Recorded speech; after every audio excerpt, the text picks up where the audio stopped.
தேவன் சாராளை நகைக்க செய்கிறார். குழந்தை பிறந்து விடுகிறது. அதன் பிறகு வேறு ஒரு நகைப்பு அந்த குடும்பத்துக்குள்ளே கெக்கன்ற மாதிரி ஒரு நகைப்பு வருகிறது, பரிகாசத்தின் சின்னம். இவர்களுடைய வயோதிக காலத்தில் இந்த குழந்தை பிறந்து விடுகிறது. சாராளுக்கும் ஆகாருக்கும் மிகப்பெரிய வயசு வித்தியாசம். அவள் அடிமை பெண், வேலைக்காரி, வீட்டுக்காரியை மாறி, மறுமணியட்டையை மாறி, புருஷனுக்கு ஒரு பிள்ளையும் பெற்று எடுத்து, அந்த பிள்ளை வாக்குதத்தின் பிள்ளை விட மாம்சத்தின்படி பெரிதாக இருக்கிறது. வயதிலும் சரி, அவள் தோற்றத்திலும் சரி, எல்லாத்துலேயும் சரி. இப்பொழுது அவர்கள் இவர்களை பரிகசிக்கிறாங்க. இந்த வாக்குதத்தின் வித்தை மாம்சத்தின் வித்து பரிகசிக்கிறது.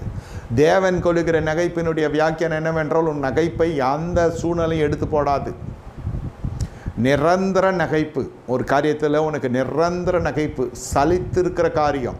தீர்க்கதரிசனம் நான் சொல்லுகிறேன். ஏதோ சலித்து சஞ்சலத்தில் அவமானப்படுத்தப்பட்டு வாழ்க்கையின் பெரும் பகுதி இந்த ஒரு காரியத்தில் போய்விட்டது. பிள்ளை பேராக இருக்கலாம், பண கஷ்டமாக இருக்கலாம், கடன் பிரச்சனையாக இருக்கலாம், திருமணமாகாத இருக்கலாம், வேலை இல்லாத திண்டாட்டமாக இருக்கலாம்.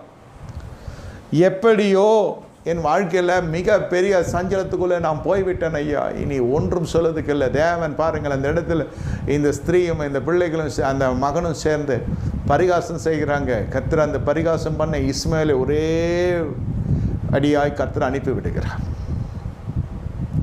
அடிமை பெண்ணையும் அவள் குமாரனையும் புறமே தள்ளும் என்று சாராள் அம்மையார் சொல்லுகிறாங்க. ஆபிரகாம் ஐயாவுக்கு அது வெசனமாக இருக்கிறது. காரணம் ரத்த சம்பந்தப்பட்ட குழந்தை அல்லவா.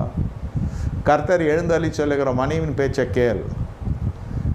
இனி உன் பேச்சை கேட்காத ஜனங்க, உங்கள் பேச்சை கேட்காத ஜனங்க எல்லாம் கர்த்தர் நடத்த போகிறார். உங்கள் சொற்கள் படி கேட்பார்கள், உங்கள் சொல்லின்படி அவர்கள் செய்வாங்க, உங்கள் வார்த்தையின்படி அவங்க செய்வாங்க. என் பேச்சை என் கணவன் கேட்கறதில்ல, என் மனைவி கேட்கல, என் பிள்ளைகள் கேட்கறதில்ல. இந்த மாலை வேலையில் இந்த நகைப்பிற்குரிய ஒரு அபிஷேகம் வருகிறது. தேவன் உங்களை நகைக்க செய்கிற பொழுது என் சொற்களுக்கு யாரும் மரியாதை கொடுக்கறதில்லையா, என்னெல்லாம் கனவீனப்படுத்துகிறாங்க. இழந்த மகிமை திரும்ப வருகிறது. அதுதான் கிருபை. இனி உங்களுடைய வார்த்தையின்படியே ஜனங்க செய்வாங்க.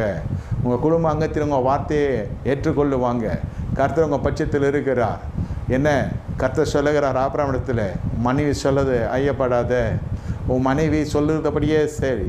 ஆபிரகாமே சாராள் சொல்வதை கேள், அடிமையாக பெண்ணையும் அவள் குமாரனை அனுப்பிவிடு. உடனே துருத்தியில் தண்ணீரை கொடுத்து அனுப்பிவிடுகிறாங்க. நிரந்தர முடிவை ஒரு காலகட்டத்தில் நீ காண வேண்டும் என்று விரும்பினாய், அது இந்த நாட்களிலே காணப்போகிறாய். ஒரு பிரச்சனைக்கு நிரந்தர முடிவை கர்த்தர் தரப்போகிறார். எழுதி வைத்து கொள்ளுங்க, சீக்கிரம் இது நடக்கும். இனி தாமதிப்பதில்லை.